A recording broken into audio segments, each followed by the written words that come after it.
Olá, irmãos e irmãs. Mais um domingo que nós estamos aqui para a ministração da Palavra de Deus. Hoje é 21 de junho de 2020 e hoje o nosso tema vai ser Entendendo a Graça, a Misericórdia e a Justiça de Deus. Três coisas muito importantes, três conceitos que nós precisamos apreender e diferenciar para entendermos todo esse processo de Deus na recuperação do homem perdido, do homem pecador. Nós vamos ter dois textos bíblicos que eu já vou adiantando antes de orar, para que vocês já abram as suas Bíblias aí. Hebreus, capítulo 4, versículo 16, e Lamentações de Jeremias, capítulo 3, versículos 22 e 23. Vamos orar? Senhor, nós queremos te louvar e te agradecer por esta manhã, por mais um dia que o Senhor fez descortinar para nós, mais um dia, Senhor, onde estamos recebendo a tua graça e a tua misericórdia, e eu quero te louvar porque tu tens sido um Deus presente na nossa vida. Realmente o Senhor não tem nos abandonado e nós estamos experimentando isso de uma forma assim mais positiva, mais concreta neste momento tão difícil para a humanidade. Muito obrigada, Senhor. Continue nos abençoando, continue, Senhor, nos chamando ao teu encontro, continue, Senhor, nos abraçando, porque nós queremos declarar que somos totalmente carentes, Pai, de Ti, da Tua graça, da Tua presença na nossa vida. Eu quero te pedir, Senhor, que o Senhor esteja abençoando os nossos que estão internados, nossos amigos, parentes, irmãos da igreja, aqueles que estão em casa, mas estão sob suspeita, Senhor, de terem contraído a Covid. Senhor, que o Senhor esteja abençoando, que o Senhor esteja fortalecendo, que em nenhum momento os teus servos percam a fé, a confiança e a certeza de que o Senhor está com eles, está do lado deles, Pai. Senhor, sobre aquelas pessoas que perderam um ente querido, Senhor, uma pessoa amada, um amigo, um parente. Senhor, que o Senhor esteja consolando os corações, Pai. O Espírito Santo Consolador possa agir na vida dessas pessoas. Pai, esteja abençoando a nossa igreja, cada membro, Senhor, levantando o ânimo, Pai, não deixando esmorecer a fé, que cada um, Senhor, esteja firmado em Ti, porque Tu és a rocha de onde nós não podemos tirar os nossos pés. Pai, toma o nosso país em Tuas mãos, desde o presidente da República até o prefeito, que eles recebam, Senhor, de Ti uma orientação, uma estratégia, Senhor, para poder conduzir o país neste momento tão difícil. Abençoa os nossos pastores, fortalecendo, Senhor, dando também a eles ânimo, Senhor, desejo de estar sim junto com as suas ovelhas, animando-as, Pai, colocando-as de pé, Senhor, e eles também sendo fortalecidos juntamente com suas famílias. Senhor, agora que vamos passar o estudo da Tua palavra, que venha sobre nós palavra de conhecimento e espírito de sabedoria, sem os quais não conseguimos discernir esta palavra, porque ela é altamente espiritual. É assim que nós oramos, em nome de Jesus. Amém. Muito bem, vamos aos textos então. Hebreus capítulo 4, versículo 16, diz assim: Acheguemo-nos, pois, com confiança ao trono da graça, para que recebamos misericórdia e achemos graça, a fim de sermos socorridos no momento oportuno. O texto de Lamentações de Jeremias, capítulo 3, 22 e 23, diz assim: As misericórdias do Senhor são a causa de não sermos consumidos, pois as suas misericórdias não têm fim. Novas são a cada manhã. Grande é a tua fidelidade. A questão para estudarmos esse assunto é o que seria de nós sem a graça e sem a misericórdia de Deus? A Bíblia dá uma resposta a essa pergunta. A Bíblia diz que sem a graça e sem a misericórdia, nós seríamos consumidos. Seríamos. Vamos hoje entrar em conceitos sobre a graça, a misericórdia e a justiça que recebemos de Deus, que essas coisas elas só podem ser apreendidas, assimiladas por nós sob a ótica da fé. Não tem outra forma e outro meio de entendermos essa graça, essa misericórdia e essa justiça de Deus.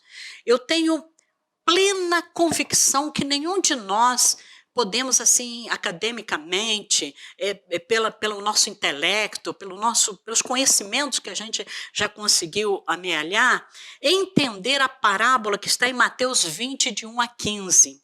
Mateus 20, de 1 a 15, Jesus conta uma parábola de um dono de uma vinha e ele resolve sair na cidade para contratar trabalhadores para a sua vinha.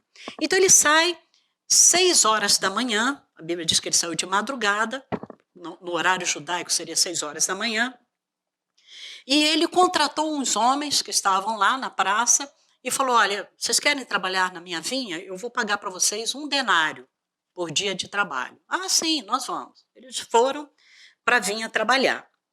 Aí ele saiu de novo procurando novos empregados na 3ª hora. Bom, dentro do horário judaico seria 9 horas da manhã. E falou para eles: querem trabalhar na minha vinha? Ah, nós queremos. Tá bom, vai, eu vou pagar para vocês o que é justo. Quando deu a 6ª hora, aí já era meio-dia, ele sai de novo e contrata mais uma leva de trabalhadores.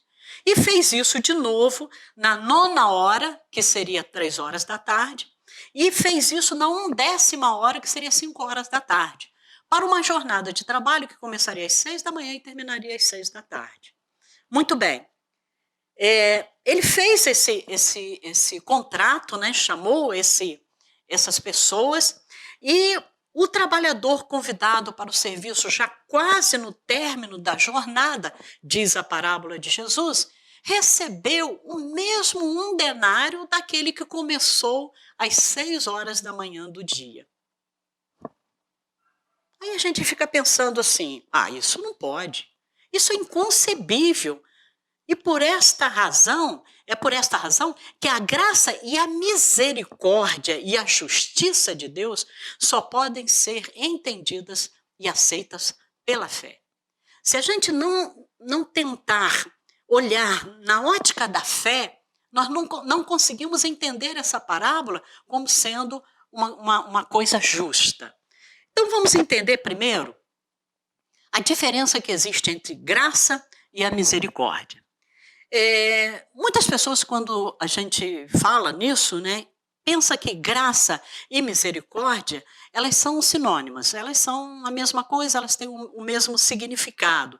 Mas, na realidade, não, eles possuem um significado bem distinto, bem separados. Agora, as duas coisas, elas são encontradas no mesmo endereço. Qual é o endereço? O trono da graça de Deus. É o que nós lemos ali em Hebreus, no capítulo 4, versículo 16, onde o autor fala: cheguemos, pois, com confiança ao trono da graça. Ora, se o trono é da graça, né, como a gente leu, nós concluímos, então, que a graça ela é superior, ela tem primazia sobre a misericórdia. Porém, para você achar graça, primeiro você tem que obter a misericórdia. E é isso que nós vamos estar vendo aqui no nosso estudo de hoje. Como que nós podemos entender a graça? Eu gosto muito de perguntar isso na classe, né? O que é a graça? E todo mundo responde: é um favor imerecido. É isto mesmo. Mas a graça, ela só existe por causa do amor de Deus. Uma vez que Deus é amor, e a gente sabe disso, porque é um dos atributos de Deus, e talvez o tributo de Deus mais sublime é o amor, aí é que surge a questão da graça. É verdade que o amor é precioso, mas o amor, ele tem de ter uma expressão. Eu sempre aprendi, venho aprendendo, né, na minha vida cristã, que o amor é o que o amor faz. O amor por si só, ele não é nada. Quando o amor é expresso, aí ele se torna graça. Então, graça é o quê? É o amor expresso, é o amor atuante, é o amor atitude, é o amor que toma forma. E o amor é algo em Deus. Mas quando esse amor, ele vem até nós, aí ele se torna graça. É aí que é a graça de Deus. É o amor de Deus sendo expresso. Aí ele vira graça.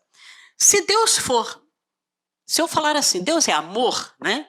Esse é um conceito muito abstrato. Vamos pensar aqui em João 3,16. Vamos imaginar que João 3,16 estivesse escrito assim. Porque Deus amou o mundo de tal maneira. Ponto. Aí você vai falar assim, tá, e daí? Né? E o Kiko? O que eu tenho com isso? Que Deus amou o mundo de tal maneira. Mas não para aí.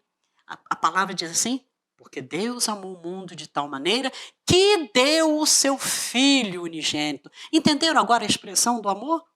É um amor que se expressou numa doação do Filho dele. Para quê? Para que todo aquele que nele crê não pereça, mas tenha a vida eterna. Então, nós vimos em João 3,16 que o amor de Deus ele é expresso na vinda de Jesus Cristo, o Filho de Deus. Então, esse amor se concretizou. Esse amor agora, ele existe de fato e de verdade.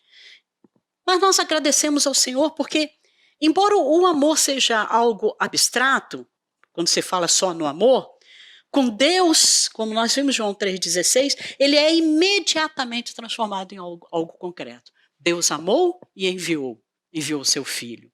O amor interior é abstrato, mas a graça exterior, ela deu substância a este amor.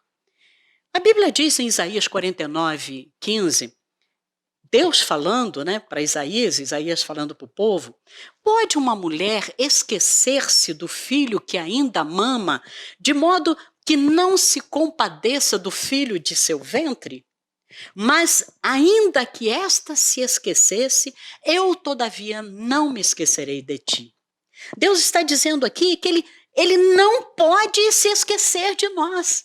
Ele não pode, ele não consegue se esquecer de nós. Nós estamos, a Bíblia diz, gravados na palma da mão dele. Vamos imaginar, trazendo para os nossos dias, nós estamos tatuados na palma da mão de Deus. Ele não se esquece de nós. Pela misericórdia, ele nos aceita. Ele aceita a nossa presença, mas pela graça ele deseja a nossa presença. Ele anseia pela nossa presença. A misericórdia do Senhor é que nos salva da justa ira que ele poderia ter contra nós. Agora, a sua graça nos faz objeto do seu amor. Como é que nós podemos, então, entender a misericórdia? Vamos analisar um pouco a misericórdia. É uma palavra latina que é misericordes. Em latim, misericórdia é misericordes. E essa palavra é a junção de duas palavras. É miseri, que é miséria, e cordes, que é coração. Então, ter misericórdia é acolher em nosso coração alguém totalmente desprovido de qualquer recurso material, meritório. É pela misericórdia que Deus nos acolhe na sua presença, apesar de nós não merecermos. Eu tenho já mais de 10 anos que eu não me levanto da minha cama de manhã, antes de eu botar o pé no chão, eu faço essa oração: Senhor, tenha misericórdia de mim. Tem misericórdia de mim, Senhor. É assim que eu estou vencendo dia após dia. Por quê, meus irmãos? Porque Deus é santo. Deus é santo, mas nós somos pecadores. Santidade e pecado são como água e óleo, elas não se misturam. Se a justiça fosse o único atributo divino, estaríamos todos condenados a passar a eternidade longe de Deus, alienados de Deus. Qualquer esforço nosso para reverter isso seria em vão, porque nós não conseguiríamos reverter, nós não conseguiríamos nos aproximar de Deus por causa do nosso pecado e por causa da santidade dele. Aí o que Deus fez? Deus, tomou a iniciativa. Ele veio ao nosso encontro, mergulhou de cabeça no nosso mundo, fazendo-se pecado por nós, por mim, pecado por você. Quando você lê lá em Lucas 1, 78 e 79, aquela aquele cântico, é chamado de Cântico de Zacarias, o pai de João Batista. Depois que João Batista nasceu, ele faz um momento de louvor, de cântico a Deus, e ele diz: por causa da entranhável misericórdia do nosso Deus, que o sol nascente das alturas nos visitou, para iluminar os que jazem nas trevas e na sombra da morte e dirigir os nossos pés pelo caminho da paz.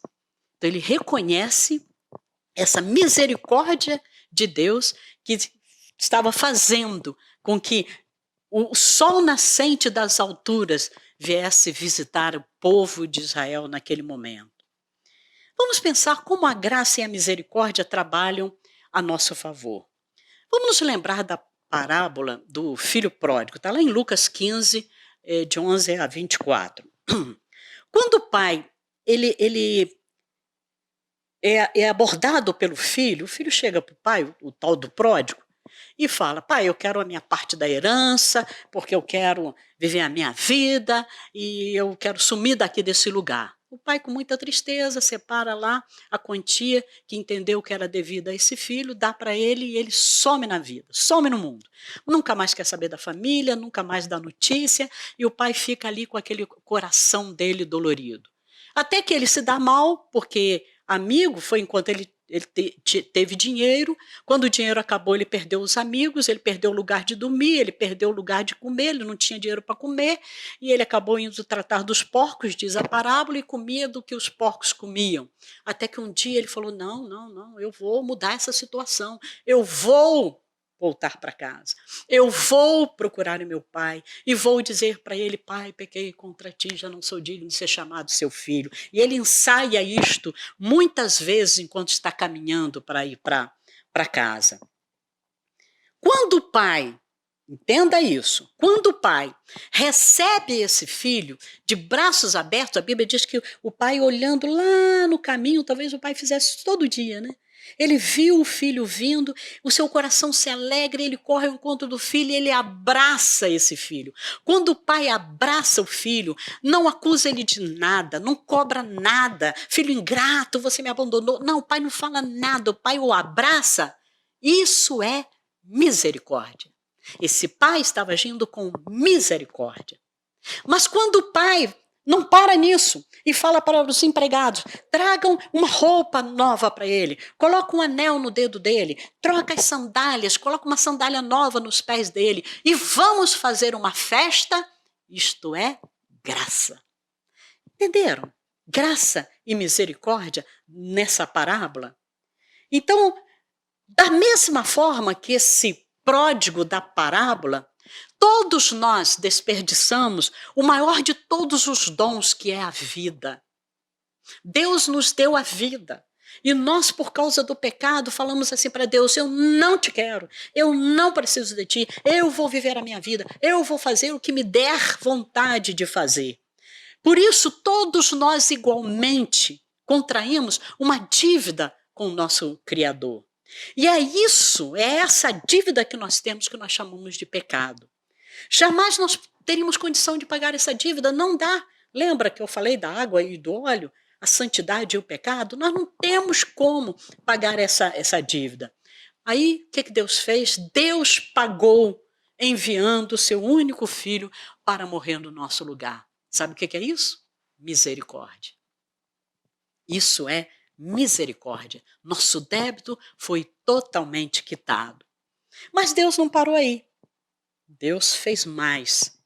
Em adição ao pagamento da nossa dívida, além do pagamento da nossa dívida, ele depositou uma vasta quantia na nossa conta. Nós saímos da situação de débito para com o nosso Criador para uma situação de crédito. Sabe por quê? Porque ele não só nos libertou do inferno, como nos garantiu o céu. E isso é graça. Isso é graça. Misericórdia é não dar-nos o que de fato merecemos, que seria o castigo. Por causa dos nossos pecados, não era Jesus que tinha que morrer na cruz, seríamos nós. Mas Deus não fez isso. Ele agiu com misericórdia. Ele não nos deu o que de fato nós merecemos. Agora, a graça é dar-nos exatamente o que não merecemos. Quando ele, além de mandar o seu filho para pagar a nossa dívida, ele nos garante um lugar no céu, aí é graça, porque nós não merecemos. Nós somos pecadores, estamos na condição de pecadores. O que merecemos, então, da parte de Deus? Vida ou morte? Bênção ou maldição? Ora, se nós somos pecadores, nós merecemos a morte. Mas a misericórdia, a palavra de Deus diz que ela prevalece sobre o juízo.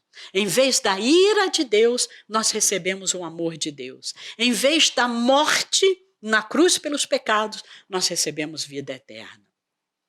A mesma graça, ela deve ser a nossa motivação para servir ao Senhor. Não fazemos o bem com a intenção de tornar-nos merecedores de sua bênção, não. O bem que fazemos, ele deve ter a intenção de demonstrar nossa gratidão por tudo que ele já fez por nós a nosso favor. Isso é graça. Nós não queremos impressioná-lo, nós não queremos pressioná-lo a realizar os nossos desejos, não. O que nós almejamos é agradá-lo em tudo, simplesmente por amá-lo. E por que nós o amamos? A palavra de Deus diz, porque ele nos amou primeiro. É uma ação de Deus até nós, para nós, com misericórdia e com graça. Se antes nós tínhamos uma dívida de pecado, agora nós temos uma dívida de gratidão. Por causa da misericórdia do Senhor é que nós estamos vivos. É que a gente leu em Lamentações 3, 22 e 23. As misericórdias do Senhor são a causa de não sermos consumidos, pois as misericórdias do Senhor não têm fim e elas ainda se renovam a cada manhã. Nossa vida, ela está sempre por um fio. Um fio. O fio da misericórdia divina. É a misericórdia que ela dá corda no relógio do nosso coração dia após dia. Sabia que o coração é movido à corda? É a corda da misericórdia de Deus. Todo dia Deus dá corda ali, ó, com a misericórdia e fala assim, eu vou te dar mais um dia. Eu vou permitir que você viva mais um dia. Cada vez que nós acordamos, nós devemos agradecer porque o nosso contrato com a vida foi renovado. E sabe quem é o fiador? A misericórdia de Deus. Mas a graça ela vai além disso. Se por causa da misericórdia nós estamos vivos, por causa da sua graça, a nossa vida passa a ter um propósito. Quando a gente lê em Hebreus, o escritor aí ele nos convida a nos dirigir ao trono da graça com confiança. É assim que ele diz. Não é autoconfiança. Eu não vou confiar em mim. Eu vou confiar nesta graça e na misericórdia de Deus. Não é em mim. Ele fala, pode se aproximar do trono da graça, pode chegar diante de Deus, porque a misericórdia de Deus já se renovou a seu favor e a sua graça já foi estendida para você. E quando nós fazemos isso, nós fazemos seguros de que nós seremos socorridos no tempo oportuno. Se ele foi capaz de dar-nos seu único filho, o que poderia impedir Deus de nos dar? O que seria, o que incapacitaria Deus de dar para aqueles que confiam nele? Então, voltando lá na parábola dos trabalhadores na vinha, a lógica humana diz assim, quem chegou primeiro, logicamente, tem prioridade. Quem trabalhou mais, por mais tempo, logicamente tem que receber mais. Está até no direito, né? Direito trabalhista fala isso. Quem trabalhou 12 horas enfrentando o calor do dia todo, lógico que ele tem que receber mais do que quem trabalhou apenas 1 hora, começou a trabalhar às 5 e saiu às 6 da tarde. Essa é a lógica humana. A questão é que a graça, ela simplesmente contradiz essa lógica humana. A lógica humana diz assim, você não merece, então você não vai ganhar. Ou diz assim, você merece, então eu vou te dar. A lógica da graça é outra. Você não merece, Deus diz, mas mesmo assim eu vou te dar, eu vou dar para você. O Senhor da vinha, ele colocou em pé de igualdade os que chegaram às 6 horas da manhã, os que chegaram às 9, meio-dia, 3 da tarde, 5 horas. Ele colocou todos em pé de igualdade com aqueles que trabalharam às 12 horas, uns que chegaram 6 da manhã e os que chegaram às 5 da tarde, para ele foi uma coisa só. E essa atitude desse senhor da vinha, ela foi interpretada como injustiça. Ah, isso é uma injustiça. Os trabalhadores que chegaram na vinha mais cedo, eles murmuraram contra o Senhor por ter pago aos que chegaram por último a mesma coisa que pagou a eles. Parte da resposta do Senhor da vinha aos murmuradores, que está lá em Mateus capítulo 20, versículos 14 e 15, foi mais ou menos assim, olha, toma o que é teu e vai embora. Pois eu quero dar a este último tanto quanto eu estou dando para você. Agora, eu não posso fazer isso com o meu dinheiro? O dinheiro não é meu. Eu não posso fazer isso. Então, quando a gente lê isso, aparentemente parece que é uma resposta muito mal educada, né? Aparentemente, esse senhor reagiu com uma atitude muito grosseira. Mas não é não. Na verdade, Jesus nos deu essa parábola para nos fazer entender como é a verdade profunda acerca da graça de Deus. Ele está nos dando aqui um ensinamento acerca da graça de Deus. É um direito de Deus dar o que quer a quem lhe apraz. É um direito de Deus conceder dádivas, bênçãos, dons, talentos, salvação a quem ele quer. E isso por uma razão muito simples, porque tudo é dele. Ele é Senhor e dono de todas as coisas, a nós compete apenas receber. Nós pensaríamos assim, né? Ué, peraí, tá, Deus pode fazer o que ele quiser, porque as coisas são dele. Tá, vamos imaginar que você é uma pessoa que foi criada no Evangelho, já desde o ventre, né, sua mãe já falava de Deus para você, aí você nasceu, foi para o maternal, passou por todas as classes de escola dominical, hoje já é um adulto, já casou, já tem seus filhos e procura viver uma vida santa, procura ser um homem correto, um cidadão de bem, um crente fiel, tipo João Batista, né, que no céu não tem ninguém maior do que ele. E aí você vê um amigo seu que passou a vida toda fazendo as coisas erradas, roubava, humilhava os outros, era pedófilo, assassinou um monte de gente, mas na hora da morte, ele fala, Senhor, tem misericórdia de mim. E dá o suspiro e morre. Aí ele vai para o céu igual você. Parece justo? Não parece, né? Mas tudo é de Deus. Se Deus quer salvar, compete a ele fazer isso do jeito que ele quer, na hora que ele quer e com quem ele quiser. E ele quer fazer isso. Não importa se o pecador passou a vida toda pecando, mas no último momento ele se arrepende e grita e clama, Senhor, tem misericórdia de mim, ele vai receber a mesma salvação que eu vou receber, que você vai receber por ter passado a sua vida toda na presença de Deus. É isso que é a parábola da vinha. Esse aspecto da graça anula alguns conceitos, algumas doutrinas que diz que você tem que fazer alguma coisa, tem que fazer alguma penitência, você tem que pagar promessa, você tem que subir escada de joelhos, você tem que andar quilômetros a pé até os pés sangrarem, né? Ou, vindo para o nosso lado aqui, anula essa teoria evangélica de que eu pago o preço. Algumas pessoas gostam de falar isso, né? Não, o Senhor me abençoa porque eu pago o preço. Que preço? Como pagou o preço? Não é por mérito, é por graça. A sua oração não é pagamento de preço, o seu jejum não é pagamento de preço. Não há nada que você possa fazer que você possa pagar para o Senhor alguma coisa. Ah, eu recebi do Senhor uma bênção, mas eu paguei um preço de jejum. Não, eu não estou. Olha, eu não estou falando nada contra a oração, não estou falando nada contra o jejum. Nós devemos jejuar, nós devemos orar, mas não como pagamento de uma bênção de Deus, não como pagamento de um preço, mas como uma atitude de humilhação e dependência de Deus e reconhecimento da sua misericórdia e da sua graça.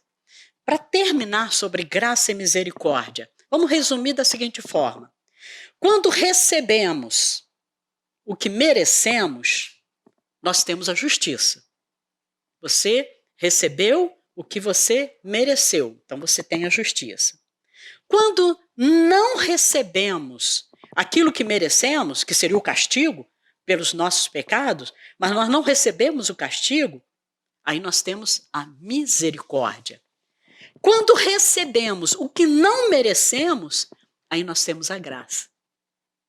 Nós não merecemos a salvação por causa do nosso pecado, mas Deus nos dá a salvação por causa da sua graça, quando Ele enviou Jesus, e por causa da sua misericórdia, quando Ele enviou Jesus, e por causa da sua graça, Ele nos dá a salvação.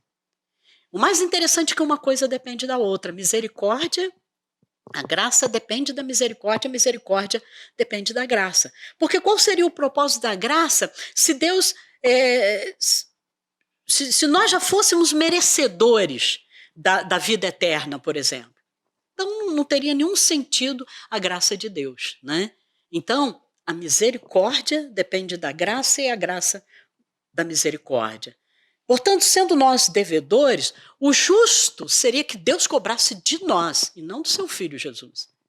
Ele deveria cobrar de mim, deveria cobrar de você, cada centavo que a gente deve. Porém, a nossa dívida é tão grande que nós não conseguiríamos pagar. Não conseguiríamos pagá-la. Então, nós temos um dilema e uma solução. Um dilema e só uma solução. Alguém precisa pagar a nossa dívida. Para quê? Para que haja justiça. A justificação, que é a justiça de Deus expressada a nós, é quando alguém pagou e disse assim, ó, ela não está devendo mais nada. Ela está justificada. Está vendo? Mas alguém pagou. Alguém tomou o meu lugar. E é exatamente aí que entra a misericórdia de Deus, provendo esse pagamento para uma dívida que era minha. Deus proveu o pagamento da nossa dívida através da morte de um inocente, que foi o seu filho, Jesus Cristo. Ele pagou o valor do resgate de nossa dívida com o próprio sangue dele, que ele verteu lá na cruz. Então, o que nós precisamos fazer? É só aceitar esse presente gratuito, gratuito, que Ele nos concedeu. Ou então teremos que pagar a dívida. Você quer pagar a dívida? Você quer ir para a cruz e morrer? Não, Jesus já fez isso. Então você só tem que aceitar. Porque pelos seus méritos, pelos meus méritos, pelos nossos méritos, nós jamais conseguiríamos pagar essa dívida. Para você que está me ouvindo e que ainda não fez uma decisão por Jesus, entenda a misericórdia e entenda a graça de Deus. Entenda que você não precisa fazer nada, você só precisa tomar a decisão de dizer para o Senhor, Senhor, eu aceito a sua graça, eu aceito o sacrifício de Jesus, que veio em razão da sua misericórdia para pagar um pecado, pagar uma dívida que eu não tenho condição de pagar. Se você disser isso aí na sua casa, onde você está, você que ainda não falou isso para Deus, que ainda não tomou essa decisão, pode ficar sabendo que você alcançou a misericórdia e recebeu a graça de Deus. Receba a graça. Receba a remissão dos seus pecados.